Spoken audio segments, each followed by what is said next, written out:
Welcome to this session. Here I'm going to reply to Barry, and I'm going to do that by showing you how we tackle this case. We're going to be doing this using what's called a list view, and I'll talk to you more about what that is in a moment. We're going to be in Salesforce Classic, and here I am on the home page. And what I know is immediately the object that Barry wants me to go to is accounts, and the fields are states, and once again we're in accounts. We're thinking about status over here. When we're thinking about prospect, we break this down in a similar way. We're thinking about status. So that's the way I'm interpreting Barry's request. Alright, so here I am in Salesforce Classic. What I do is I go to the accounts, right?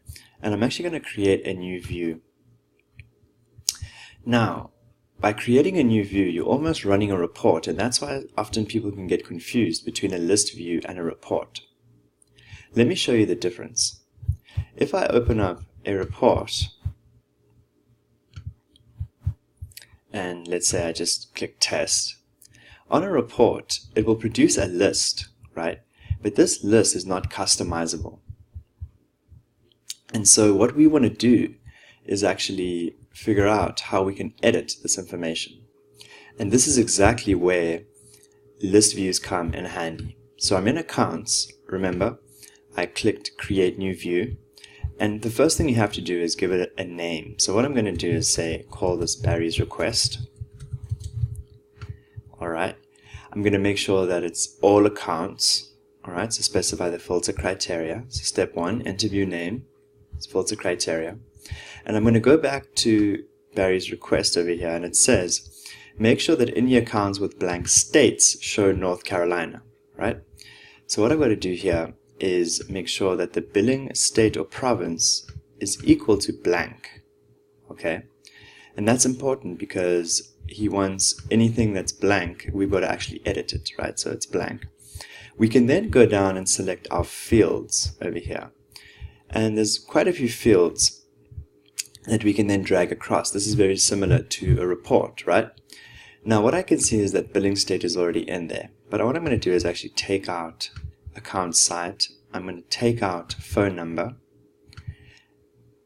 and I'm going to take out account owner alias. Just have account name, billing state or province, and type.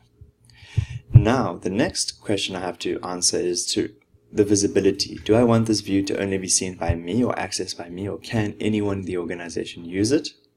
Or groups of users. In this case, I only want it visible to me.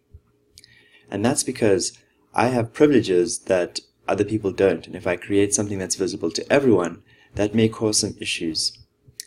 Anyway, so here we go. I click save. And the first thing I can see is a list of all the accounts. We have 29 accounts without billing states or provinces. We also have type, right? And this is where we can begin to think about the second part of Barry's request. So what I'm going to do is, he says change any account with no state to a prospect. Okay, I'm actually going to start with that first. The reason being is because once I change the states and I refresh, all of this will go away, right? And that's because of the filter that we put on the previous view.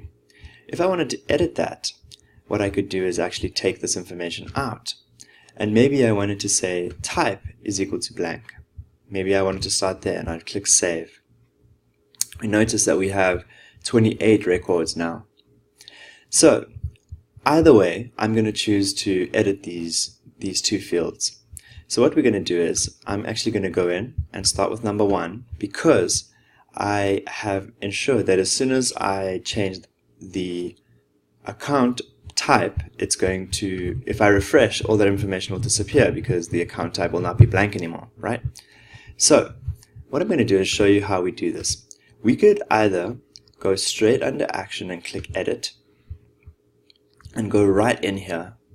And we could immediately change the type to prospect. We could even change the industry. I know that this industry is in chemicals. That's just some information that I know. And I know this is a publicly owned company. But I'm going to go to shipping, state, and province and say North Carolina. Now, why don't I type out North Carolina?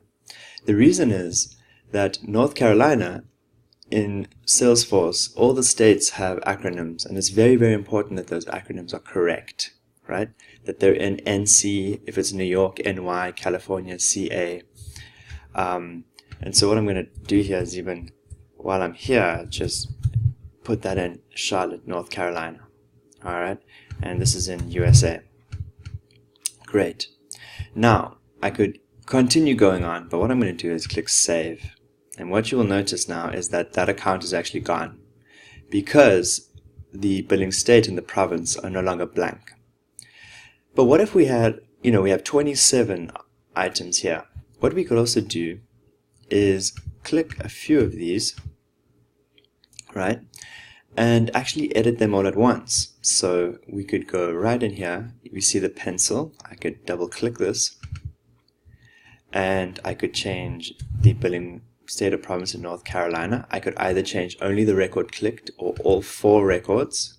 I'm going to select all 4 records and click Save. Notice how now all of them have North Carolina. And what I'm going to do is actually select it for all of them. And I'm going to click North Carolina, all 27 records. Yes. So I can go back to Barry's request and actually highlight that as complete, right? So I'm going to just make sure that that's highlighted as complete. I now need to change the account type. So what I do is I go right in, and we're going to do the exact same thing. I'm going to select all. Another way I could do this is select one item, hold down Control Shift, and then select an item below, and that will select a small selection instead of clicking through each one. I'm then going to click Type, ensure all 4 selected, and click Prospect. I'm going to then click Save, right? Okay, so I'm now actually going to go ahead and unselect these, go down here, select, hold down Control and Shift, and then select all of these items. So we have 23 selected. I'm going to go down here, select Type, Prospect, all 23 records, click Save. Now when I refresh this, nothing will come up, and that is because the list view says type equals blank. If we said type equals prospect, and we selected OK and clicked Save, those records that we just changed will come up. And notice we actually missed 2 records, so what I'm going to do is actually put these in to these 2 records and make sure that they say North Carolina. As soon as I do that, it will save in Salesforce. We can refresh this information, and I can go ahead and mark this off as complete. I'm then going to reply to Barry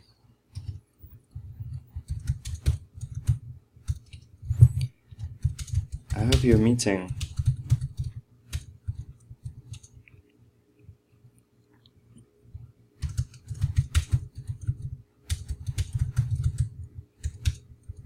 was great. Updates complete. Pasla. Right.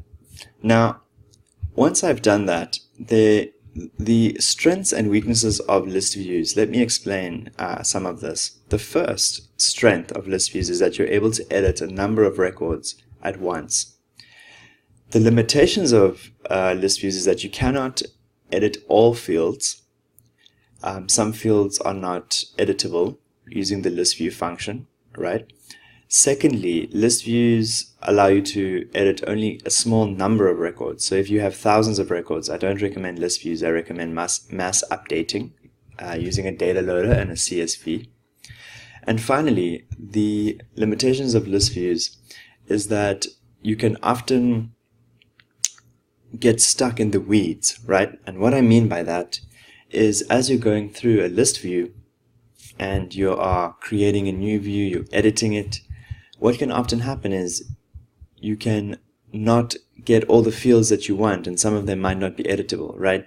And so you can spend a bit of time trying to figure out what's editable and what's not, especially in the beginning as a Salesforce administrator. So what I recommend doing is actually playing around with the fields and figuring out what scenarios Listviews would be best to use and what scenarios the data uploader would be best. And that's just a word of advice from someone who has been through a process of teaching themselves how to use Salesforce before getting formally trained. And so my experience is both playing with Salesforce, learning by trial and error, and then being formally trained at the same time. So with those two pieces of knowledge, and really trying to ensure that anyone taking this course is equipped to do things practically, I highly recommend those two pieces. One, playing with Listviews, and then two, taking courses like this to help you develop your skills further. I hope you enjoyed this lecture. I'm glad that we were able to reply to Barry's requests. I'm sure he's got more important things to do than worry about North Carolina accounts. And I'll see you in the next lecture.